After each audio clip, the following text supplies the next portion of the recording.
Hi hello everyone, welcome back to Neetu Sanju Achar vlogs. ಇವತ್ತು ಆಷಾಢ ಶುಕ್ರವಾರದ ಮೊದಲನೇ ವಾರ. ಸೊ ಹಾಗಾಗಿ ಇವತ್ತು ಮನೆ ಕೆಲಸ ಎಲ್ಲ ಮಾಡಿ ಪೂಜೆ ಮಾಡಿದ್ದೀನಿ. ಸೊ ಅದನ್ನು ಕ್ಲಿಪ್ಪಿಂಗ್ಸ್ ಕೂಡ ತೊಗೊಂಡಿದ್ದೀನಿ, ಆ್ಯಡ್ ಮಾಡ್ತೀನಿ. ಆ್ಯಂಡ್ ಹಂಗೆ ನಾನು ಇಲ್ಲೇ ದೇವಸ್ಥಾನಕ್ಕೆ ಹೋಗೋಣ ಅಂತ ಅಂದ್ಕೊಂಡಿದ್ದೆ. ಸೊ ನಾನು ಮತ್ತು ನಮ್ಮ ಕೆಳಗಡೆ ಮನೆ ಅಕ್ಕ ದೇವಸ್ಥಾನಕ್ಕೆ ಹೋಗ್ತಾ ಇದ್ದೀವಿ. ತೋರಿಸ್ತೀನಿ ಯಾವ ದೇವಸ್ಥಾನ ಏನು ಅಂತ. ನಾನು ಆ ದೇವಸ್ಥಾನಕ್ಕಿದೆ ಫಸ್ಟು ಟೈಮ್ ಹೋಗ್ತಾ ಇರೋದು. ಸೊ ತೋರಿಸ್ತೀನಿ ನಿಮಗೂ ಕೂಡ. ಆ್ಯಂಡ್ ಇನ್ನೊಂದು, ನಿಮ್ಮ ಸಪೋರ್ಟ್ ಹೀಗೆ ಇರಲಿ. ಥ್ಯಾಂಕ್ ಯು ಸೋ ಮಚ್ ಎಲ್ರಿಗೂ. ನಾನು ಒಂದಿನ ವಿಡಿಯೋ ಮಾಡಿಲ್ಲ ಅಂತಂದರೆ ನೀವು ನನಗೆ ಮೆಸೇಜ್ ಮುಖಾಂತರ ಕೇಳ್ತೀರಾ. ಆ್ಯಂಡ್ ಇನ್ನೊಂದು ಇನ್ಸ್ಟಾಗ್ರಾಮಲ್ಲಿ ಬಂದು ಮೆಸೇಜ್ ಮಾಡ್ತೀರಾ. ನಾನು ಯೂಟ್ಯೂಬಲ್ಲಿ ಕಮೆಂಟ್ ಆಫ್ ಮಾಡಿರೋದಕ್ಕೆ ಇನ್ಸ್ಟಾಗ್ರಾಮಲ್ಲಿ ಬಂದು ಮೆಸೇಜ್ ಮಾಡ್ತೀರಾ, ಅಕ್ಕ ವೀಡಿಯೋಸ್ ಮಾಡಿ ಅಕ್ಕ, ಚೆನ್ನಾಗಿ ಬರ್ತಾಯಿದೆ ವೀಡಿಯೋಸು ಮಾಡಿ ಅಂತ. So thank you so much. ಯಾರ್ಯಾರು ನನಗೆಲ್ಲ ಕಮೆಂಟ್ ಮಾಡಿದ್ದೀರಾ, ಯಾರ್ಯಾರು ನನಗೆ ವೀಡಿಯೋ ಮಾಡೋದಕ್ಕೆ ಪ್ರೋತ್ಸಾಹ ತುಂಬ್ತಾ ಇದ್ದೀರಾ, ಸೊ ಎಲ್ರಿಗೂ thank you so much. And ಇನ್ನೊಂದು, ನನ್ನ ಫ್ರೆಂಡ್ಸು ಕೂಡ ಅಷ್ಟೇ ಮೆಸೇಜಲ್ಲಿ ಹೇಳ್ತಾರೆ ವಿಡಿಯೋ ಮಾಡು ಅಂತ. ಆ್ಯಂಡ್ ಇನ್ನೊಂದು, ನಾನು ಮುಂಚೆ ಆರ್ವಳ್ಳಿ ಇದ್ವಲ್ಲ, ಸೊ ಅಲ್ಲಿ ಒಬ್ರು ಅಕ್ಕ ಇದ್ದರು. ಆ ಅಕ್ಕ ಅವತ್ತು ಕಾಲ್ ಮಾಡಿದ್ದಾರೆ, ನನಗೆ ಕಾಲ್ ಮಾಡಿದ್ರು. ನಾನು ಅವ್ರಿಗೆ ಬೇಬಿ ಇದೆ. ಸೊ ನಾನೇನು ಅಂದ್ಕೊಂಡೆ ಅಂದರೆ, ಅಕ್ಕ ಎಲ್ಲೋ ಪಾಪು ನಾಮಕರಣ ಇರ್ಬೇಕು, ಅದಕ್ಕೆ ಕಾಲ್ ಮಾಡಿದ್ದಾರೆ ಅಂತ ನಾನು ಅಂದ್ಕೊಂಡೆ. ಬಟ್ ಇಲ್ಲ, ಅವ್ರು 3-4 ಸಲ ಕಾಲ್ ಮಾಡಿದ್ದು ನೋಡಿ ನಾನು ಹಾಗೆ ಅಂದ್ಕೊಂಡೆ. ಆಮೇಲೆ ಕಾಲ್ ಪಿಕ್ ಮಾಡಿದ್ಮೇಲೆ ಹೇಳಿದ್ರು ಅಕ್ಕ, ಯಾಕೆ ನಿತ್ಯ ವೀಡಿಯೋಸ್ ಮಾಡ್ತಿಲ್ಲ ಯೂಟ್ಯೂಬಲ್ಲಿ, ಏನು ಕನ್ಸೀವ ಅಂತ ಕೇಳಿದ್ರು. ಅದಕ್ಕೆ ನಾನು ಇಲ್ಲ ಅಕ್ಕ, ಕನ್ಸೀವ್ ಅಂತ ಏನೂ ಇಲ್ಲ, ಬಟ್ ಯಾಕೋ ಇತ್ತೀಚೆಗೆ ಸ್ವಲ್ಪ ಆಗ್ತಾಯಿಲ್ಲ ನಂಗೆ ವೀಡಿಯೋ ಮಾಡೋದಕ್ಕೆ, ಸೊ ಹಾಗಾಗಿ ಮಾಡ್ತಾಯಿಲ್ಲ ಅಕ್ಕ ಅಂತ ಹೇಳ್ತಾ ಇದ್ದೆ. ಸೊ ಕೆಲವೊಂದಷ್ಟು ಜನ ನಾನು ಕನ್ಸೀವ್ ಅಂತಲೇ ಅಂದ್ಕೊಬಿಟ್ಟಿದ್ದೀರಾ. ಇಲ್ಲ, ನಾನು ಔಟ್ಸೈಡ್ ಹೋಗೋ ವೀಡಿಯೋಸ್ ಎಲ್ಲ ಹಾಕ್ತಾಯಿದ್ದೀನಿ. ಆ್ಯಂಡ್ ಇನ್ನೊಂದು, ನಾನು ನೆನ್ನೆ ಹಾಕಿದ ವಿಡಿಯೋದಲ್ಲಿ ನೀವು ಕೇಳ್ತಾ ಇದ್ರಿ, ಅದು ಸೀತೆ ಅಲ್ಲಿ ಪಾದ ಅಲ್ಲಿಲ್ಲ, ಅದಿರೋದು ಬೇರೆ ಕಡೆ ಅಂತ. ಹೌದು, ನೀವು ನಂಗೆ ಕಮೆಂಟ್ ಮಾಡಿದ್ದೀರಲ್ಲ, ಅದಿರೋದು ಅಲ್ಲೇ. ಬಟ್ ಏನು ಅಂತಂದರೆ, ನಾನು ಅಲ್ಲಿ ಪರ್ಟಿಕ್ಯುಲರಾಗಿ ಅಲ್ಲೇ ಪಾದದ ಹೆಜ್ಜೆ ಗುರುತಿರೋದು ಸೀತೆದು ಅಂತ ನಾನು ಹೇಳಿಲ್ಲ. ನಾನು ಹೇಳಿರೋದು ಏನಂತಂದರೆ, ಆ ಸೀತೆ ಇಲ್ಲಿ ಸ್ನಾನ ಮಾಡೋಕ್ಕೆ ಬಂದಿದ್ರಲ್ಲ, ಸ್ನಾನ ಮಾಡಬೇಕಾದ್ರೆ ಅದು ಹೆಜ್ಜೆ ಗುರುತು ಇದೆ ಅಂತ ಎಲ್ಲ ಮಾತಾಡ್ತಾರೆ, ಸುತ್ತಮುತ್ತಲಿ ಎಲ್ಲ ಹೇಳ್ತಾರೆ. ಸೊ ಅದನ್ನು ನಾನು ಹೇಳಿದ್ದು ಅಷ್ಟೇ. ಬಟ್ ನಾನು ಪರ್ಟಿಕ್ಯುಲರಾಗಿ ಸೀತೆ ಪಾದದ ಹೆಜ್ಜೆ ಗುರುತು ಇಲ್ಲೇ ಇದೆ ಅಂತ ನಾನು ಹೇಳಲಿಲ್ಲ. ಸೊ ಅದನ್ನು ನಾನೊಂದು ಕ್ಲಾರಿಟಿ ಕೊಡಬೇಕು ಅಂತ ಅಂದ್ಕೊಂಡೆ, ಯಾಕಂದರೆ ಕಮೆಂಟ್ ಆಫ್ ಮಾಡಿಬಿಟ್ನಲ್ಲ. ಸೊ ಹಾಗಾಗಿ ಕೆಲವೊಂದಷ್ಟು ಜನ ಹಾಗೆ ಥಿಂಕ್ ಮಾಡ್ತೀರಾ. ಸೊ ಹಾಗಾಗಿ ನಾನೇ ಕ್ಲಾರಿಟಿ ಕೊಟ್ಬಿಡೋಣ ಅಂತ ಅಂದ್ಕೊಂಡೆ. ಆ್ಯಂಡ್ ಇನ್ನೊಂದು, ಸಂಜೋಣ್ಣನ ಜೊತೆಲಿ ಹೋಗ್ಬೇಕಾಗಿತ್ತು ಅಂತ. ಆ್ಯಂಡ್ ನನಗೆ ಇನ್ಸ್ಟಾಗ್ರಾಮಲ್ಲಿ ಮೆಸೇಜ್ ಮಾಡಿದ್ರಿ, ಬರೀ ನೀವು ಅಣ್ಣನ ಜೊತೆಗಿನ್ನ ನೀವೇ ಓಡಾಡ್ತೀರಾ ಅಂತ. ಸಂಜುನು ಕೂಡ ಫ್ರೆಂಡ್ಸ್ ಜೊತೆ ಎಲ್ಲ ಟ್ರಿಪ್ ಹೋಗ್ತಾನೆ, ಬಟ್ ಏನಂದರೆ ಇವಾಗ ಕಮ್ಮಿ ಮಾಡಿರ್ಬೋದಷ್ಟೇ. ಆ್ಯಂಡ್ ಇವತ್ತು ಸಂಜು ಡ್ಯೂಟಿಗೆ ಹೋಗಿಲ್ಲ, ಅವ್ರ ಫ್ರೆಂಡ್ಸ್ ಜೊತೆ ಸ್ವಲ್ಪ ಔಟ್ಸೈಡ್ ಹೋಗಿದ್ದಾನೆ ಏನೋ ಕೆಲಸದ ಮೇಲೆ. ಆ್ಯಂಡ್ ಇನ್ನೊಂದು, ಚಾಮುಂಡಿ ಬೆಟ್ಟಕ್ಕೂ ಕೂಡ ಅವ್ರು ಹೋಗಿದ್ದಾರೆ. ನಾನು ಹಿಂಗೆ ಫ್ರೆಂಡ್ಸ್ ಜೊತೆ ಸುತ್ತುತ್ತೀನೋ, ಸೊ ಅವನು ಹಂಗೆ ಫ್ರೆಂಡ್ಸ್ ಜೊತೆ ಸುತ್ತುತ್ತಾನೆ. ಅವನಿಗೂ ಕೂಡ ಫ್ರೀಡಮ್ ಇದೆ, ನನಗೂ ಕೂಡ ಫ್ರೀಡಮ್ ಇದೆ. ನಾನು ಯಾವುದೇ ರಿಸ್ಟ್ರಿಕ್ಷನ್ಸು ರೂಲ್ಸ್ ಏನೂ ಇಲ್ಲ. ಸೊ ಅವನು ಕೂಡ ಇಲ್ಲಿಗೆ ಹೋಗಬೇಕು, ಅದೇ ಮಾಡಬೇಕು, ಇದೇ ಮಾಡಬೇಕು ಅಂತ ನಮ್ಗೆ ಯಾವುದೇ ರಿಸ್ಟ್ರಿಕ್ಷನ್ಸ್ ಇಲ್ಲ. ಸೊ ಅವ್ರು ಇಷ್ಟಪಟ್ಟಿದ್ದ ಕಡೆ ಅವ್ರು ಹೋಗ್ಬೋದು, ನಾವು ಇಷ್ಟಪಟ್ಟಿದ್ದ ಕಡೆ ನಮ್ಮನ್ನು ಕಳಿಸ್ತಾರೆ. ಸೊ ನೀವು ಕಮೆಂಟ್ ಮಾಡಿದ್ರಿ, ಇದಕ್ಕೆ ನಾನು ರಿಪ್ಲೈ ಕೊಡಬೇಕು ಅಂತ ಅಂದ್ಕೊಂಡಿದ್ದೆ. ಬಟ್ ನಾನು ಅಷ್ಟು ದಿವಸದಿಂದ ಮೆಸೇಜ್ಗಳನ್ನ ನಾನು ನೋಡೇ ಇರಲಿಲ್ಲ. ಬಟ್ ಇವಾಗ ಮೊನ್ನೆ ನೋಡಿದ್ದು, ಹಾಗಾಗಿ ಎಲ್ಲ ಕಮೆಂಟ್ಗೂ ನಾನು ಇವಾಗ ಆನ್ಸರ್ ಮಾಡ್ತಾಯಿದ್ದೀನಿ. ನೆನ್ನೆ ವಿಡಿಯೋದಲ್ಲಿ ಒಂದಷ್ಟು ಕಮೆಂಟ್ಗೆ ರಿಪ್ಲೈ ಕೊಟ್ಟಿದ್ದೆ, ಬಟ್ ಇವಾಗಲೂ ಕೂಡ ಹೇಳ್ತಾ ಇದ್ದೀನಿ. ಸೊ ಯಾವುದೇ ರಿಸ್ಟ್ರಿಕ್ಷನ್ಸ್ ಇಲ್ಲ. ಅವ್ರಿಗೆ ಇಷ್ಟ ಬಂದ ಕಡೆ ಅವ್ರು ಹೋಗ್ತಾರೆ, ನಮ್ಗೆ ಇಷ್ಟ ಬಂದ ಕಡೆ ನಾವು ಹೋಗ್ತೀವಿ. ಸೊ ಅವನು ಕೂಡ ಫ್ರೆಂಡ್ಸ್ ಜೊತೆ ನಾನು ಹಿಂಗೆ ಹೋಗ್ತೀನೋ ಹಾಗೆ ಅವನು ಹೋಗ್ತಾನೆ. ಬಟ್ ನಾನು ಮನೇಲಿ ಇರೋದ್ರಿಂದ ನಾನು ಸ್ವಲ್ಪ ಹೋಗ್ತಾನೆ ಇರ್ತೀನಿ. ಅವ್ನು ಡ್ಯೂಟಿಗೆ ಹೋಗೋದ್ರಿಂದ ರಜೆ ಸಿಕ್ತಾಗ ಹೋಗ್ತಾರೆ ಅಷ್ಟೇ. ಸೊ ನಿಮ್ಮ ಕಮೆಂಟ್ಗೆ ಉತ್ತರ ಸಿಕ್ತು ಅಂತ ನಾನು ಅನ್ಕೋತೀನಿ. ಆ್ಯಂಡ್ ಇನ್ನೊಂದು, ಏನು ನಿಮ್ಮ ಮನೆಯವರು ಎಲ್ಲ ಕಡೆನೂ ಕಳಿಸ್ತಾರೆ, ನಿಮ್ಮ ಸಂಜು ಎಲ್ಲ ಕಡೆನೂ ಕಳಿಸ್ತಾರೆ ಅಂತ ಹೇಳ್ತಾ ಇದ್ರಿ. ನಾವು ನಂಬಿಕೆ ಹಂಗೆ ಉಳಿಸ್ಕೊಂಡಿದ್ದೀವಿ. ಸೊ ಹಾಗಾಗಿ ನಮ್ಮನ್ನು ಹಂಗೆ ಕಳಿಸ್ತಾರೆ. ನೀವು ನಂಬಿಕೆನ ಉಳಿಸ್ಕೊಳ್ಳೋದ್ರ ಮೇಲೆ ಡಿಪೆಂಡ್ ಅದು. ಈಗ ಒಂದು ಕಡೆ ನಾವು ಹೋಗ್ತೀವಿ ಅಂತಂದರೆ ಬೇಡ ಅಂತ ಅವ್ನು ಇದುವರೆಗೂ ಯಾವತ್ತೂ ಹೇಳಿಲ್ಲ. ಯಾಕಂದರೆ ನನ್ನ ಮೇಲಿರೋ ನಂಬಿಕೆ ಅದು. ಸರಿ ಆಯಿತು ಹೋಗ್ಬಿಟ್ಟು ಬಾ ಅಂತಲೇ ಹೇಳೋದು. ಯಾಕಂದರೆ ಅವನಿಗೆ ಗೊತ್ತು, ನನ್ನ ಫ್ರೆಂಡ್ಸು, ನಂದು ಫ್ರೆಂಡ್ ಸರೌಂಡಿಂಗಲ್ಲಿ ಒಂದು 5 ಮೆಂಬರ್ಸ್ ಫ್ರೆಂಡ್ಸ್ ಇದ್ದಾರಲ್ಲ. ಸೊ ಅವ್ರನ್ನ ಬಿಟ್ಟು ನಾನು ಬೇರೆ ಯಾರ ಜೊತೆನೂ ನಾನು ಈಚೆ ಹೋಗೋದಕ್ಕೆ ನಾನೇ ಪರ್ಸ್ನಲಾಗಿ ಇಷ್ಟಪಡೋದಿಲ್ಲ. ತುಂಬ ಜನ ಕೂಗಲ್ಲ ಅಂತಲ್ಲ, ಎಲ್ಲ ಫ್ರೆಂಡ್ಸು ಕೂಗ್ತಾರೆ. ಬಟ್ ಏನಂದರೆ, ನಾನು ಒಂದಷ್ಟು ನನಗೆ ಯಾರು ಕಂಫರ್ಟಬಲ್ ಇರ್ತಾರೋ ಅವ್ರ ಜೊತೆ ಮಾತ್ರ ನಾನು ಹೋಗೋದಕ್ಕೆ ಇಷ್ಟಪಡೋದು. ಸೊ ಹಾಗಾಗಿ ಅವ್ರ ಜೊತೆ ಬಿಟ್ಟು ಬೇರೆಯವ್ರ ಜೊತೆ ಎಲ್ಲ ನಾನು ಹೋಗೋದಕ್ಕೆ ಇಷ್ಟಪಡಲ್ಲ. ನನಗೆ ಕಂಫರ್ಟಬಲ್ ಅನಿಸಿದ್ರೆ ಮಾತ್ರ ನಾನು ಹೋಗೋದು. ಸೊ ಸಂಜೆಗೆ ಗೊತ್ತು, ನಾನು ಅಷ್ಟು ಜನ ಜೊತೆ ಬಿಟ್ಟರೆ ನಾನು ಬೇರೆ ಜನರ ಜೊತೆ ನಾನು ಹೋಗಲ್ಲ ಅಂತ. ಸೊ ಹಾಗಾಗಿ ನಾನು ಆಬ್ವಿಯಸ್ಲಿ ನಾನು ಕೇಳಿದ ತಕ್ಷಣ ಅವ್ರು ಕಳಿಸ್ತಾರೆ. ಯಾವುದೇ ರಿಸ್ಟ್ರಿಕ್ಷನ್ಸ್ ಇಲ್ಲ ಅಂತ ನಿಮ್ಗೆ ಆವಾಗಲೇ ಹೇಳಿದೆ ನಾನು.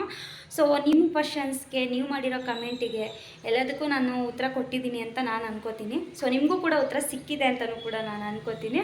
ಆ್ಯಂಡ್ ಇವಾಗ ನಾನು ದೇವಸ್ಥಾನಕ್ಕೆ ಹೋಗಬೇಕು. ಬಟ್ ನಾನು ಪೂಜೆ ಏನೂ ಮಾಡಿಸ್ತಿಲ್ಲ, ಅಂದರೆ ಲಾಸ್ಟ್ ಶುಕ್ರವಾರಕ್ಕೆ ಮಾಡಿಸೋಣ ಅಂತ ಅಂದ್ಕೊಂಡು ಇವಾಗ ಜಸ್ಟು ಕರ್ಪೂರ ತೊಗೊಂಡು ಕೈ ಮುಕ್ಕೊಂಡು ಬರೋಣ ಅಂತ ಅಂದ್ಕೊಂಡಿದ್ದೀನಿ. ಸೊ ತೋರಿಸ್ತೀನಿ ದೇವಸ್ಥಾನನ. ನಾನು ಇದೇ ಫಸ್ಟ್ ಟೈಮ್ ಹೋಗ್ತಾ ಇರೋದು. ಆ್ಯಂಡ್ ನಾನು ಬೆಳಗ್ಗೆನೇ ವೀಡಿಯೋ ಮಾಡೋಣ ಅಂತ ಅಂದ್ಕೊಂಡೆ, ಬಟ್ ಇವಾಗ ಟೈಮ್ ಬಂದು 4 ಗಂಟೆ. ಏನಕ್ಕೆ ಬೆಳಗ್ಗೆ ವೀಡಿಯೋ ಮಾಡೋದಕ್ಕಾಗಲಿಲ್ಲ ಅಂದರೆ ಎದುರುಗಡೆ ಸ್ವಲ್ಪ ಡಿಸ್ಟರ್ಬೆನ್ಸ್ ಜಾಸ್ತಿನೇ ಇತ್ತು. ಸೊ ಹಾಗಾಗಿ ನಾನು ಯಾವುದೇ ರೀತಿಯಾದಂಥ ವೀಡಿಯೋಸ್ ಮಾಡಿಲ್ಲ. ಇವಾಗ ನಾನು ಹಂಗೆ ಕ್ಲಿಪ್ಪಿಂಗ್ಸ್ನ ತಗೋತಾ ಇದ್ದೀನಿ. ಆ್ಯಂಡ್ ಸಂಜು ಇಷ್ಟೊತ್ತಾಗಲೇ ಬರಬೇಕಿತ್ತು, ಬಟ್ ಇನ್ನೂ ಬಂದಿಲ್ಲ. ಅವ್ರು ಹಾಗೆ ಹೇಳಿದ್ದು ಒಂದು 4 ಗಂಟೆ 5 ಗಂಟೆಗೆ ಬರ್ತೀನಿ ಅಂತ, ಬಟ್ ಇನ್ನೂ ಬಂದಿಲ್ಲ. ಸಂಜು ಜೊತೆಲೇ ದೇವಸ್ಥಾನಕ್ಕೆ ಹೋಗಬೇಕು ಅಂತ ಅಂದ್ಕೊಂಡೆ, ಬಟ್ ಅವರು ಸ್ವಲ್ಪ ಲೇಟ್ ಆಗುತ್ತೆ ಅಂತಂದ್ರಲ್ಲ ಅಂತ ಅಂದ್ಬಿಟ್ಟು ನಾನೇ ಹೊರಡ್ತಾ ಇದ್ದೀನಿ. ಇಲ್ಲಾಂತಂದರೆ ಅವ್ರ ಜೊತೆಲೇ ಹೋಗ್ತಾ ಇದ್ದೆ ನಾನು. ಸೊ ಓಕೆ, ಇವಾಗ ಬನ್ನಿ ಹೋಗೋಣ. ನಮ್ಮ ಕೆಳಗಡೆ ಮನೆಯವರು ಹೋಗ್ತಾ ಇದ್ದಾರೆ, ಸೊ ಬನ್ನಿ ಹೋಗೋಣ. ಸೊ ನಾವಿವಾಗ ದೇವಸ್ಥಾನದೊಳಗೆ ಹೋಗ್ತಾ ಇದ್ದೀವಿ. ಅಂದರೆ ಈ ದೇವಸ್ಥಾನ ಸ್ವಲ್ಪ ಕಾಡು ಥರ, ಅಂದರೆ ಸ್ವಲ್ಪ ಕಾಡಲ್ಲಿ ಇದು ನೆಲೆಗೊಂಡಿರೋಂಥದ್ದು. ನಾನು ಈ ಜೋಕಾಲಿ ನೋಡ್ಬಿಟ್ಟು ಅವ ಅಕ್ಕಂಗೆ ಹೇಳ್ತಾ ಇದ್ದೆ, ಅಕ್ಕ ನಾವು ಇದರಲ್ಲೆಲ್ಲ ಜೋಕಾಲಿ ಆಡ್ತಾ ಇದ್ದೋ ಅಕ್ಕ, ನೀವು ಆಡ್ತಿದ್ರ ಅಂತ. ಅವ್ರು ಬಂದು ಕೂರ್ಗಿ ಸೈಡವರು. ಸೊ ಹಾಗಾಗಿ ಇಲ್ಲಪ್ಪ ನಾವೆಲ್ಲ ಆಡ್ತಾ ಇರಲಿಲ್ಲ ಇದನ್ನು ಅಂತ ಹೇಳ್ತಾ ಇದ್ರು. ಸೊ ಇವಾಗ ನಾವು ದೇವಸ್ಥಾನದೊಳಗೆ ಹೊರಟ್ವಿ. ನೋಡ್ತಾ ಇರ್ಬೋದು, ಈ ದೇವರು ಬಂದು ಕಿಡಿಗಣ್ಣಮ್ಮ ಅಂತ, ಅಂದರೆ ಮಾರಮ್ಮ.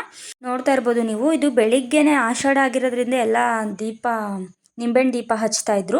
ಸೊ ಅದನ್ನು ನಾವು ಮಾಡ್ಕೊಳ್ಳೋಣ ಅಂದ್ಕೊಂಡೆ, ಬಟ್ ನಂಗೆ ಅದ್ರ ಬಗ್ಗೆ ಅಷ್ಟು ನಂಗೆ ನಿಜವಾಗ್ಲೂ ತಿಳುವಳಿಕೆ ಎಲ್ಲ ನಂಗೆ ಗೊತ್ತಿಲ್ಲ. ನಾನು ಯಾವತ್ತೂ ಮಾಡಿಲ್ಲ. ನೋಡ್ತಾ ಇರ್ಬೋದು ನೀವು, ಅವ್ರು ಮಾಡ್ತಾಯಿದ್ರು, ಎಣ್ಣೆ ಹಾಕ್ತಾಯಿದ್ರು.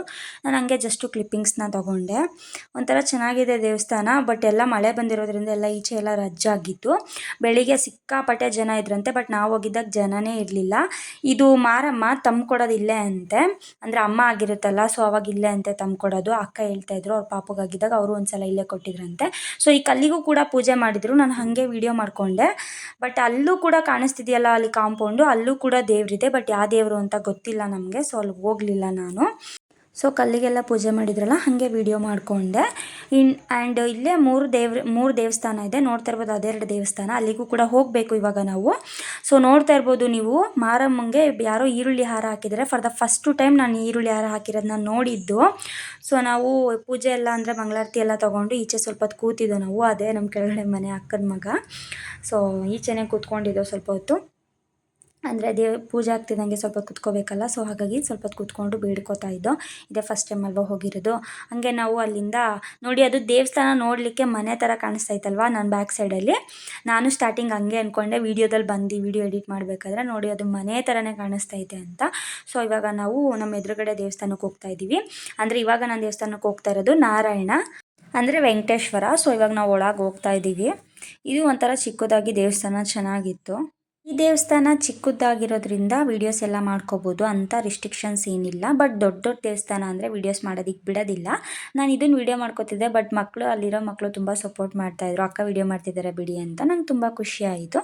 ಆ್ಯಂಡ್ ನಾನು ಈಚೆ ಬಂದಾಗ ಆಂಜನೇಯ ಕ್ಲೋಸ್ ಆಗಿತ್ತು, ಬಟ್ ಆಮೇಲೆ ಓಪನ್ ಆಯಿತು, ವೀಡಿಯೋ ಮಾಡಿಕೊಂಡೆ. ಸೊ ಇಲ್ಲೂ ಕೂಡ ಆಂಜನೇಯನೇ ಇದೆ, ಬಟ್ ಆ ಕಡೆಯಿಂದ ಅಂದರೆ ಶ್ರೀನಿವಾಸ ಇದೆ. ಸೊ ನಾನು ಹಂಗೆ ಒಂದು ಕ್ಲಿಪ್ಪಿಂಗ್ಸ್ ತೊಗೊಂಡೆ. ಇಲ್ಲೂ ಸ್ವಲ್ಪ ಹೊತ್ತು ಕೂತ್ಕೊಂಡು ಹೊರಡೋಣ ಅಂತ ಅಂದ್ಕೊಂಡು. ನೋಡ್ತಾ ಇರ್ಬೋದು ನೀವು, ಅದೇ ಡೋರು ಆವಾಗಲೇ ಕ್ಲೋಸ್ ಆಗಿತ್ತು, ಬಟ್ ಇವಾಗ ಜಸ್ಟ್ ಓಪನ್ ಮಾಡಿದ್ರು ದೀಪ ಹಚ್ಚಕ್ಕೆ. ಸೊ ಹಂಗೆ ನಾವು ಅಲ್ಲಿಂದ ಪಕ್ಕದ ದೇವಸ್ಥಾನಕ್ಕೆ ಹೊರಟು. ಬಟ್ ಏನಂದ್ರೆ ದೇವಸ್ಥಾನ ಓಪನ್ ಇತ್ತು, ನಾವು ಹೋಗೋಷ್ಟಲ್ಲ ದೇವಸ್ಥಾನ ಕ್ಲೋಸ್ ಆಗೋಯ್ತು. ಸಿಕ್ಕಾಪಟ್ಟೆ ಬೇಜಾರಾಯಿತು ಅವಾಗ. ಅಯ್ಯೋ ಅದಕ್ಕೆ ಫಸ್ಟ್ ಹೋಗಬೇಕಿತ್ತು ಅಂತ ನಾವು ಅಂದ್ಕೊಂಡು. ಬಟ್ ಹಂಗೆ ಹೋಗಂಗಿಲ್ಲ, ಇವಾಗ ನಾವು ಹೋಗಿರೋದು ಕರೆಕ್ಟಾಗಿ ಹೋಗಿದ್ದೀವಿ ನಾವು. ಬಟ್ ನೋಡ್ತಾ ಇರ್ಬೋದು ನೀವೇ, ಕ್ಲೋಸ್ ಆಗಿಬಿಟ್ಟಿದೆ. ನಾವು ಹಂಗೂ ತುಂಬ ಹೊತ್ತು ವೆಯ್ಟ್ ಮಾಡ್ದೋ. ಆಮೇಲೆ ಅಲ್ಲಿ ಮಾದಪ್ಪನ ದೇವಸ್ಥಾನ ಇದೆ ಅಂತ ಅಕ್ಕ ಹೇಳಿದ್ರು. ನಾನು ಮಾದಪ್ಪನ ದೇವಸ್ಥಾನ ಅಂದರೆ ನಾನಂತೂ ಎಲ್ಲಿದ್ದರೂ ನಾನು ಹೋಗಲೇಬೇಕು. ನನಗದೇನೋ ಗೊತ್ತಿಲ್ಲ, ಅದೊಂಥರ ನನಗೆ ಖುಷಿ. ನನಗೆ ಹೋಗಬೇಕು ಅಂತಲೇ ಅನ್ನಿಸ್ತಾ ಇರುತ್ತೆ. ಸೊ ಅದಕ್ಕೆ ನಾನು ನಡೀರಿ ಅಕ್ಕ ಹೋಗೋಣ, ಅದು ಓಪನ್ ಆಗೋಷ್ಟೊತ್ತಿಗೆ ಹೆಂಗಿದ್ರು ವೆಯ್ಟ್ ಮಾಡ್ತೀವಲ್ಲ, ಹೋಗ್ಬಿಟ್ಟು ಬರೋಣ ಅಂತ. ನೋಡಿ ಅಲ್ಲಿ ಕಾಣಿಸ್ತಿದೆಯಲ್ಲ, ಅದೇ ಆರ್ಚು. ಅದು ಸರಿಯಾಗಿ ಕಾಣಿಸ್ತಿಲ್ಲ, ಸೊ ಅಲ್ಲಿ ಹೋಗಿ ತೋರಿಸ್ತೀನಿ ನಾನು ನಿಮಗೆ.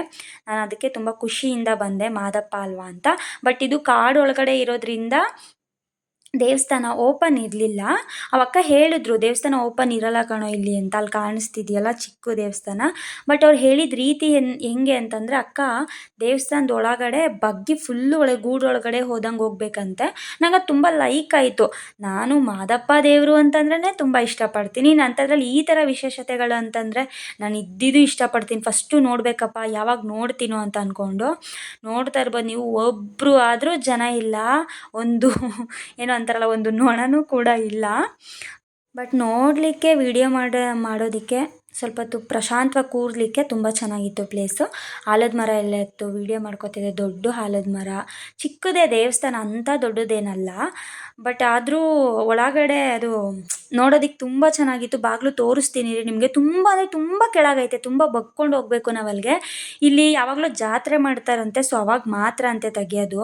ನಾವು ಅಕ್ಕ ಹೇಳಿದ್ರು, ಬಟ್ ಆದರೂ ನಾನು ಅಕ್ಕ ಇವತ್ತು ಆಷಾಢ ಅಲ್ವಾ, ಸೊ ಹಾಗಾಗಿ ತೆಗ್ದಿರ್ತಾರೆ ಆಷಾಢ ಶುಕ್ರವಾರ ಎಲ್ಲ ದೇವಸ್ಥಾನನೂ ತೆಗ್ದಿತ್ತು, ಅಲಂಕಾರ ತುಂಬ ಚೆನ್ನಾಗಿ ಮಾಡಿರ್ತಾರೆ ಅಂದ್ಕೊಂಡು ಕರ್ಕೊಬಂದೆ. ನನಗೆ ಈ ಹುಲಿ ನೋಡ್ಬಿಟ್ಟು ತುಂಬ ಖುಷಿ ಆಯಿತು, ಅದಕ್ಕೆ ನಾನು ಫೋಟೋಸ್ ಎಲ್ಲ ತಗೋತಾ ಇದ್ದೆ. ಬಟ್ ಇಲ್ಲಿ ದೇವರು ಬಂದು ಸೋಮೇಶ್ವರ, ಬಟ್ ನಾನು ಮಾದಪ್ಪ ಅಂದ್ಕೊಂಡೆ. ಬಟ್ ಎಲ್ಲ ದೇವರು ಒಂದೇ ಅಲ್ವಾ. ನೋಡ್ತಾ ಇರ್ಬೋದು ನೀವು ಬಾಗಿಲು ಎಷ್ಟು ಚಿಕ್ಕದಾಗಿದೆ ಅಂತ, ತುಂಬ ಚಿಕ್ಕದಾಗಿದೆ. ಅಲ್ಲಿ ಬೊಕ್ಕೊಂಡು ಹೋಗ್ಬೇಕಂತೆ. ಅದಕ್ಕೆ ಜಾತ್ರೆ ಆದಾಗ ಹೇಳಿ ಅಕ್ಕ, ಮಿಸ್ ಮಾಡದೆ ಹೋಗೋಣ ಅಂತ ಹೇಳಿದ್ದೀನಿ. ಹೇಳ್ತೀನಿ ಅಂತ ಹೇಳಿದ್ರು ಅವರು. ಇಲ್ಲಿ ತುಂಬ ಚೆನ್ನಾಗಿ ಬರೆದಿದ್ರು ಲೈನ್ಸ್ಗಳು. ಅಂದರೆ ಜಾತಿ ಭೇದ ಭಾವ ಮಾಡಬಾರ್ದು, ಯಾರೇ ಬಂದ್ರೂ ಕೂಡ ಎಲ್ಲರಿಗೂ ಅಲ್ಲಿ ಎಂಟ್ರಿ ಇದೆ ಅಂತ ಅಂದ್ಕೊಂಡು ಏನೇನೋ ಲೈನ್ಸ್ ಹಾಕಿದ್ರು. ಬಟ್ ಇಲ್ಲಿ ಹಂಗೆ ಆಗಿತ್ತೇನೋ ಮುಂಚೆ ಗೊತ್ತಿಲ್ಲ, ಅದಕ್ಕೆ ಆ ಥರ ಲೈನ್ಸ್ ಹಾಕಿದ್ರು. ನನಗೆ ಆ ಹುಲಿ ನೋಡ್ತಾ ಇದ್ರೆ ನಾನು ಚಂದ್ಗಲ್ ಮಾದಪ್ಪಂಗೆ ಹೋಯ್ತೀನಿ, ನಂಗೆ ಅದೇ ಹುಲಿ ನೆನಪಾಗ್ತಾ ಇತ್ತು. ಅಕ್ಕ ಇಲ್ಲಿ ಏನೋ ಕಾವಲೆ ಇದೆ ಅಂತ ಹೇಳಿದ್ರು, ಸೊ ಹಾಗಾಗಿ ನೋಡೋಣ ಅಂತ ಅಂದ್ಕೊಂಡು ಬಂದೋ. ಬಟ್ ಅಲ್ಲಿ ಅಷ್ಟು ನೀರಿರಲಿಲ್ಲ, ನಾನು ಹಂಗೆ ಸುಮ್ಮನೆ ವೀಡಿಯೋ ಮಾಡಿಕೊಂಡೆ. ಆ ಕಾವಲೆ ಎಲ್ಲ ಕೆಸರು ತುಂಬ್ಕೊಂಡೆಲ್ಲ ಬರ್ದಾದಂಗೆ ಆಗ್ಬಿಟ್ಟೈತೆ. ಅಂದರೆ ಕಮ್ಮಿ ನೀರು, ಯಾರು ಜನ ಬರೋದು ಗಿರೋದು ಕ್ಲೀನಾಗಿ ಇಟ್ಕೊಳ್ಳೋದು ಏನೂ ಮಾಡಿಲ್ಲ. ಅಂದರೆ ಯಾರೂ ಇಲ್ಲ ಅನಿಸುತ್ತೆ ಇಲ್ಲಿ ಜನಗಳು, ಸೊ ಹಾಗಾಗಿ ಅದು ನೀರು ಕಮ್ಮಿನೂ ಇದೆ, ಹಂಗೆ ಆಗೋಗ್ಬಿಟ್ಟಿದೆ. ನೋಡ್ತಾ ಇರ್ಬೋದು ಕಾವಲೆನ ನೀವು. ಹಾಗೆ ನಾವು ಕಾವಲೆ ನೋಡಿಕೊಂಡು ಒಂದು ರೌಂಡ್ ಪ್ರದಕ್ಷಿಣೆ ಹಾಕ್ಕೊಂಡು ಹೋಗೋಣ ಅಂತ ಅಂದ್ಕೊಂಡು, ಅಲ್ಲಿ ಮಾದಪ್ಪ ಕಾಣಿಸ್ತಾ ಇತ್ತು. ಬಟ್ ಅದನ್ನು ನೋಡಿ ತುಂಬ ಖುಷಿ ಆಯಿತು, ಅದಕ್ಕೆ ವಿಡಿಯೋ ಮಾಡಿಕೊಂಡೆ ನಾನು. ಹಾಗೆ ಒಂದು ರೌಂಡ್ ಹಾಕ್ಕೊಂಡು ಹೋಗೋಣ ಅಂತ ಅಂದ್ಕೊಂಡು ಒಂದು ರೌಂಡ್ ಹಾಕ್ತಾ ಇದ್ದೀವಿ. ಬಟ್ ಏನೋ ಗೊತ್ತಿಲ್ಲ, ನಮ್ಮ ಬ್ಯಾಡ್ ಟೈಮ್ ಅನಿಸುತ್ತೆ. ಈ ದೇವಸ್ಥಾನವೂ ಕೂಡ ಕ್ಲೋಸ್ ಆಗಿತ್ತು, ಆ ದೇವಸ್ಥಾನವೂ ಕೂಡ ಕ್ಲೋಸ್ ಆಗಿತ್ತು. ಅದೊಂದು ರೀತಿ ಬೇಜಾರಾಯಿತು, 2 ದೇವಸ್ಥಾನವೂ ಕ್ಲೋಸ್ ಆಗೋಯ್ತಲ್ಲಪ್ಪ ಅಂತ. ಮತ್ತು ನಾವು ಅಲ್ಲಿ ಹೆಣ್ದೇವ್ರು ಕ್ಲೋಸ್ ಆಗಿತ್ತಲ್ಲ, ಸೊ ಅಲ್ಲಿಗೆ ನಾವು ಹೋದೋ ಇಲ್ಲಿ ಮುಗಿಸ್ಕೊಂಡು. ಬಟ್ ಅದು ಇನ್ನೂ ಕ್ಲೋಸ್ ಆಗಿತ್ತು, ಓಪನ್ನೇ ಇರಲಿಲ್ಲ. ಅಲ್ಲಿ ಯಾರೋ ಬರ್ತಾರೆ ವೆಯ್ಟ್ ಮಾಡಿ ಅಂದಿದ್ದಕ್ಕೆ ನಾವು ಅಷ್ಟೇ ವೆಯ್ಟ್ ಮಾಡಿದ್ದು. ಬಟ್ ಆಮೇಲೆ ಅಲ್ಲಿ ಯಾರೋ ಅಜ್ಜಿ ಹೇಳಿದ್ರು, ಇಲ್ಲ ಕಣಪ್ಪ ಅವ್ರು ಬರೋಲ್ಲ, ಬೆಳಗ್ಗೆಯಿಂದ ಇದ್ರಲ್ಲ ಅಲ್ಲೇ ತುಂಬ ಚೆನ್ನಾಗಿ ಪೂಜೆ ಮಾಡೋದು, ಬೆಳಗ್ಗೆಯಿಂದ ಪೂಜೆ ಮಾಡಿ ಪ್ರಸಾದ ಮಾಡಿಸಿ ಎಲ್ಲ ಮಾಡಿದ್ದಾರೆ, ಸೊ ಹಾಗಾಗಿ ಹೋಗಿದ್ದಾರೆ ಅಂತ ಹೇಳಿದ್ರು. ಸರಿ ಆಯಿತು, ಹೊರಗಡೆ ಕರ್ಪೂರ ಹಚ್ಚಿ ಹೋಗೋಣ ಅಂತ ಅಂದ್ಕೊಂಡು ಹೋದ್ವಿ. ಸೊ ನೋಡ್ತಾ ಇರ್ಬೋದು, ಒಳಗಡೆ ಅದು ಲಾಕ್ ಏನು ಮಾಡಿರಲಿಲ್ಲ, ಬೀಗ ಏನು ಹಾಕಿರಲಿಲ್ಲ, ಈಚೆ ಮಾತ್ರ ಬೀಗ ಹಾಕಿದ್ರು. ಬಟ್ ಇಲ್ಲಿ ಬೆಳಗ್ಗೆ ಪ್ರಸಾದ ಎಲ್ಲ ಮಾಡಿಸಿದ್ರಲ್ಲ, ದೊಡ್ಡ ಪಾತ್ರೆಗಳು. ನಾನು ಹಾಗೆ ಸುಮ್ಮನೆ ಕ್ಲಿಪ್ಪಿಂಗ್ಸ್ ತೊಗೊಂಡೆ. ಇಲ್ಲಿ ದೇವ್ರಿಗೆ ತುಂಬ ಚೆನ್ನಾಗಿ ಅಲಂಕಾರ ಮಾಡಿದ್ರಂತೆ. ನಮ್ಮ ಅಕ್ಕಪಕ್ಕದ ಮನೇಲಿ ಹೇಳ್ತಾಯಿದ್ರು, ಆ ದೇವ್ರನ್ನ ಮಿಸ್ ಮಾಡ್ಕೊಬಂದ್ರೆ ನೀವು ಬೆಳಗ್ಗೆನೇ ಹೋಗಬೇಕಿತ್ತು, ತುಂಬ ಚೆನ್ನಾಗಂದರೆ ತುಂಬ ಚೆನ್ನಾಗಿ ಅಲಂಕಾರ ಮಾಡಿದರು ಅಂತ. ಸೊ ಕ್ಲೋಸ್ ಆಗಿಬಿಟ್ಟಿದೆ, ಏನೂ ಮಾಡೋದಕ್ಕಾಗಲ್ಲ, ನಮ್ಮ ಬ್ಯಾಡ್ ಲಕ್ ಅನಿಸುತ್ತೆ. ಸೊ ನಾವು ಈಚೆಯಿಂದನೇ ಕೈ ಮುಕ್ಕೊಂಡು ಹೊರಟು. ನಾನು ಇಲ್ಲಿ ದೇವಸ್ಥಾನದ ಯಾವ್ದಾದ್ರು ಬೋರ್ಡ್ ಹಾಕಿರ್ತಾರೆ ಹೆಸರು ಅಂತ ಅಂದ್ಕೊಂಡೆ, ಬಟ್ ಇಲ್ಲೆಲ್ಲೂ ಹಾಕೇ ಇರಲಿಲ್ಲ. ನಾನು ಆಮೇಲೆ ನಮ್ಮ ಮನೆ ಹತ್ರ ಒಬ್ರು ಅಕ್ಕ ಇದ್ರು, ಅವ್ರನ್ನ ಕೇಳಿದೆ ಯಾವ ದೇವರು ಅಂತ. ಮಳೆ ಬಂದಿರೋದ್ರಿಂದ ನೋಡಿ ಕುಂಕುಮ ಎಲ್ಲ ಫುಲ್ಲು ರಜ್ಜೆ ಆಗಿಬಿಟ್ಟೈತೆ, ಹಾಗೆ ಎಲ್ಲ ಫುಲ್ಲು ಅಂಟ್ಕೊಬಿಟ್ಟೈತೆ. ಅದೇ ಕುಂಕುಮನ ಇಕ್ಕೊಂಡು ಹೊರಟೋ ಇವಾಗ ನಾವು ಮನೆಗೆ.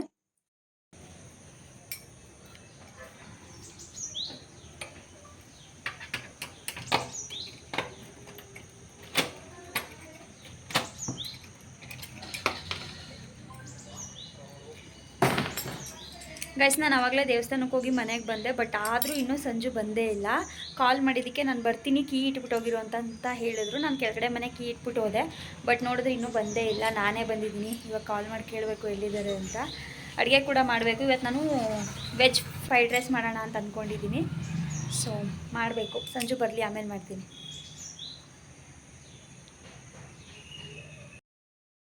ಗೈಸ್, ನಾನು ದೇವಸ್ಥಾನದಿಂದ ಬಂದೆ. ಸೊ ಸಂಜುನು ಕೂಡ ಬಂದಿದ್ದಾನೆ. ದೇವಸ್ಥಾನಕ್ಕೆ ಹೋಗಿದ್ದ ದೇವಸ್ಥಾನಕ್ಕೆ ಅಲ್ಲ, ಸಾರಿ, ದರ್ಶನ ಸಿಕ್ತಾ? ನಾವು ಅಲ್ಲಿಗೆ ಅಲ್ಲಿ ಫುಲ್ಲು ರಶ್ ಇತ್ತು ಅಂತ. ಗೈಸ್, ಇವತ್ತು ಅಲ್ಲಿ ಡೆಕೋರೇಷನ್ ತುಂಬ ಚೆನ್ನಾಗಿ ಮಾಡಿದರು. ಎಲ್ಲ ವೀಡಿಯೋಸಲ್ಲೂ ನೋಡಿದೋ ಸಿಕ್ಕಾಪಟ್ಟೆ ಚೆನ್ನಾಗಿ ಮಾಡಿದರು. ಬಟ್ ಇವನು ಹೋಗಿದ್ದಾನೆ, ದರ್ಶನ ಆಗಿಲ್ಲ, ಹಂಗೆ ವಾಪಸ್ ಬಂದುಬಿಟ್ಟಿದ್ದಾರೆ. ಸೊ ಇವಾಗ ನಾನು ಫ್ರೈಡ್ ರೈಸ್ ಮಾಡಬೇಕು. ಸೊ ಎಲ್ಲ ರೆಡಿ ಮಾಡ್ಕೊಂಡಿದ್ದೀನಿ, ತೋರಿಸ್ತೀನಿ ಬನ್ನಿ ಇವಾಗ ಬ್ಯಾಕ್ ಕ್ಯಾಮ್ರದಿಂದ. ಗೈಸ್, ನಾನು ಈರುಳ್ಳಿ ಮತ್ತು ಹಸಿಮೆಣ್ಸಿಕಾಯಿ ಕಟ್ ಮಾಡ್ಕೊಂಡಿದ್ದೀನಿ. ಇದು ಹಸಿಮೆಣ್ಸಿಕಾಯಿ ನಾನು ನಮ್ಮ ಅಮ್ಮ ಮನೆಯಿಂದ ತಂದಿದ್ದು, ಅಷ್ಟು ಖಾರ ಇಲ್ಲ ಇದು. ಸೊ ಹಾಗಾಗಿ ನಾನು ಸ್ವಲ್ಪ ಜಾಸ್ತಿನೇ ಕಟ್ ಮಾಡ್ಕೊಂಡಿದ್ದೀನಿ. ನಾನು ತುಂಬ ಖಾರ ತಿಂತೀನಿ ಅದಕ್ಕೆ. ಇನ್ನು ಆಮೇಲೆ ನಾನು ವೆಜಿಟೇಬಲ್ಸ್ನ ಕಟ್ ಮಾಡ್ಕೊಂಡಿದ್ದೀನಿ, ಕ್ಯಾರೆಟು, ಬೀನ್ಸು, ಕ್ಯಾಪ್ಸಿಕಮ್ಮು ಮತ್ತು ಸ್ವಲ್ಪ ಆಲೂಗಡ್ಡೆ ಕಟ್ ಮಾಡ್ಕೊಂಡಿದ್ದೀನಿ. ಸೊ ಇವಾಗ ನಾನು ಫ್ರೈಡ್ ರೈಸ್ ಮಾಡಬೇಕು. ಸೊ ಎಲ್ಲ ಮಾಡಿ ಆಮೇಲೆ ಸಿಗ್ತೀನಿ. ಸಂಜು ನೋಡಿ ಟಿ ವಿ ನೋಡ್ತಾ ಇದ್ದೇನೆ, ಯಾವುದೋ ಮೂವಿ ಹಾಕ್ಕೊಂಡು, ಅದಕ್ಕೆ ಮ್ಯೂಟ್ ಮಾಡಿಬಿಟ್ಟಿದ್ದೀವಿ. ಓಕೆ ಗಾಯ್ಸ್, ನಾನು ಇದನ್ನೆಲ್ಲ ಮಾಡಿ ಆಮೇಲೆ ಸಿಗ್ತೀನಿ. ನಾನು ನನ್ನ ಫ್ರೆಂಡ್ಸ್ ಹತ್ರ ಕಾಲಲ್ಲಿ ಮಾತಾಡಿಕೊಂಡು, ಅಂದರೆ ಅರ್ಷಿ ಜೊತೆ ಕಾಲಲ್ಲಿ ಮಾತಾಡಿಕೊಂಡು ಫ್ರೈಡ್ ರೈಸ್ ಮಾಡ್ತಾಯಿದ್ದೀನಿ. ಎಲ್ಲ ಕ್ಲೀನಾಗಿ ಅದು ಹಸಿ ವಾಸನೆ ಹೋಗೋ ಗಂಟ ಕ್ಲೀನಾಗಿ ಫ್ರೈ ಮಾಡ್ಕೋಬೇಕು. ಯಾಕಂದರೆ ಅದು ಅಲ್ಲೇ ಬೇಯಬೇಕಲ್ವ, ಅಂದರೆ ನಾವು ಅದನ್ನೇನು ಬೇಯಿಸಲ್ವಲ್ಲ, ಎಣ್ಣೆಲೇ ಅದು ತುಂಬ ಚೆನ್ನಾಗಿ ಬೇಯಬೇಕು. ಸೊ ಫೈನಲಿ ಫ್ರೈಡ್ ರೈಸ್ ಆಯಿತು. ಸಂಜು ಇವಾಗ ತಿಂತಾ ಇದ್ದಾನೆ. ಬಟ್ ಏನಂದರೆ ತರಕಾರಿ ಜಾಸ್ತಿ ಹಾಕ್ಕೊಂಡಿರಲಿಲ್ಲ. ನಾನು ಬಜ್ಜಿ ಡೆತ್ ಮಡಗಿದ್ದೆ, ಬಟ್ ಅದಕ್ಕೇ ಆಲೂಗಡ್ಡೆ ಕಟ್ ಮಾಡಿ ಹಾಕಿ ಬಜ್ಜಿ ಮಾಡಿದ್ದೀನಿ. ಸೊ ನಾನು ಹಾಕ್ಕೊಂಡಿರೋದ್ರಲ್ಲಿ ನೋಡಿ ತರಕಾರಿ ಇದೆ, ಆದರೆ ಇನ್ನೂ ತರಕಾರಿ ಸ್ವಲ್ಪ ಜಾಸ್ತಿನೇ ಹಾಕಬೇಕಿತ್ತೇನೋ ಅಂತ ಅನ್ನಿಸ್ತಿತ್ತು ನನಗೆ. ಗೈಸ್, ನಮ್ದು ಇವಾಗ ಜಸ್ಟು ಊಟ ಮುಗೀತು. ಸೊ ಹಾಗಾಗಿ ವಿಡಿಯೋ ಎಂಡ್ ಮಾಡ್ತಾ ಇದ್ದೀನಿ. ಎಂಡ್ ಮಾಡೋ ಸಮಯ ಆಯಿತು. ಆ್ಯಂಡ್ ನನಗೆ ಯಾರು ಇನ್ಸ್ಟಾಗ್ರಾಮಲ್ಲಿ ಎಲ್ಲ ಮೆಸೇಜ್ ಮಾಡಿ ಸಪೋರ್ಟ್ ಮಾಡ್ತಿದ್ದೀರಾ. ಸೊ ಎಲ್ರಿಗೂ ಥ್ಯಾಂಕ್ ಯು ಸೋ ಮಚ್. ನಿಮ್ಮ ಸಪೋರ್ಟ್ ಹೀಗೆ ಇರಲಿ ಅಂತ ಹೇಳೋಕ್ಕೆ ಇಷ್ಟಪಡ್ತೀನಿ. ಐ ಹೋಪ್ ಈ ವಿಡಿಯೋ ನಿಮ್ಮೆಲ್ಲರಿಗೂ ಇಷ್ಟ ಆಗಿರುತ್ತೆ ಅಂತ ಭಾವಿಸ್ತೀನಿ. ಇಷ್ಟ ಆಗಿದ್ದರೆ ಲೈಕ್, ಕಮೆಂಟ್, ಶೇರ್, ಸಬ್ಸ್ಕ್ರೈಬ್ ಮಾಡಿ. ಹಾಗೆ ಬೆಲ್ಲೈಕನ್ನ ಕ್ಲಿಕ್ ಮಾಡೋದನ್ನ ಮರಿಬೇಡಿ. ನೀವು ಬೆಲ್ಲೈಕನ್ನ ಕ್ಲಿಕ್ ಮಾಡೋದ್ರಿಂದ ನಾನು ಮಾಡೋ ಪ್ರತಿಯೊಂದು ವಿಡಿಯೋದು ಫಸ್ಟು ನೋಟಿಫಿಕೇಷನ್ ನಿಮಗೆ ಬರುತ್ತೆ. ಮತ್ತೆ ಹೊಸ ವಿಡಿಯೋದೊಂದಿಗೆ ಸಿಗ್ತೀನಿ. ಅಲ್ಲಿವರೆಗೂ ಕಾಯ್ತಾ ಇರಿ. Love you all. ಬಾಯ್. ಸಂಜೆ ಊಟ ಮಾಡ್ತವನೆ. ಬಾಯ್.